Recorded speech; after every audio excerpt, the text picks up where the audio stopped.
on our mind today. These summer months are fast approaching with plenty of opportunities to lie under the sun and get your Northwoods tan on. And maybe work off some insulation as I need to do. There you go, Devin. So for today's On Our Mind, we think about what to do when we can't find our way outside to tan and ask, what is the best way to keep a tan all year round? You got mousse, which is the lotion-esque option, spray or bed tanning.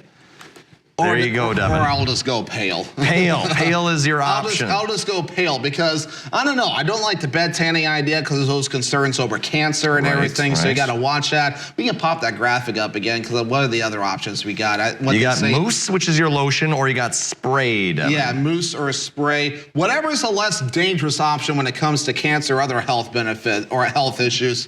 Yeah, so, I'm sorry, what did you say, Case? Go outside. Yes, that's actually the easiest idea. Go outside and just put the sunscreen on. There you go, Devin. Well, this reminds me of, I was younger. I've only ever used any tanning things like one time in my life, and I was going over to Finland in summer, and for whatever reason, we had a bunch of cloudy days in a row, and I usually tan real easy, like in a day, because I'm just out and about doing things, and my skin just eats it up. But for whatever reason, it wasn't working this summer, and I was going to see some friends, and I was 18, and so I got this like lotion mousse, and oh my gosh, it was the funniest thing because I didn't know what I was doing with it. Of course, I didn't wear any gloves, so my hands were like brown, and I was just rubbing it, and then it just was splotchy as could be. So I thought it was a real funny thing. Of course, then I ended up showing up there, and I was just, real keen to wear my socks for as long as I could. Oof. But either way, I think that's the way to go. And, when done right, it can look real nice. What are you supposed to do with it? Bathe in it? I don't think that's the answer. I don't think. That just tells you I don't use it. I think you put it on like a sunscreen-esque, any sort of lotion that you'd normally use. And it just, I think you wear gloves with it.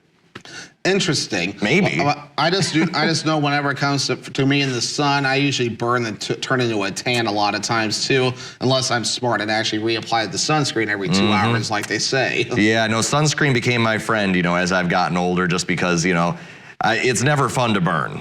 No, it gets quite painful and increases that risk for skin cancer. Notice that's kind of the repeat phrase we've been talking about here is that chances for cancer, and you gotta be smart with that when it comes to the sun. And we're getting into that time of the year. The sun's packing more of a punch right now, and before you know it, it'll be warm outside, sunscreen season, everyone jumping to a lake. Yeah, it's gonna be nice. It'll be nice.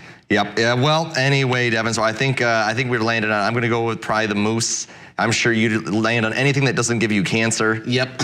But we got lots more to talk about this morning. So coming up, we take a look at the longer days of spring on another planet. But first, we got to think about food, Michael. Howard is in a Mr. Food test kitchen with a recipe for strawberry lemonade cake. Oh.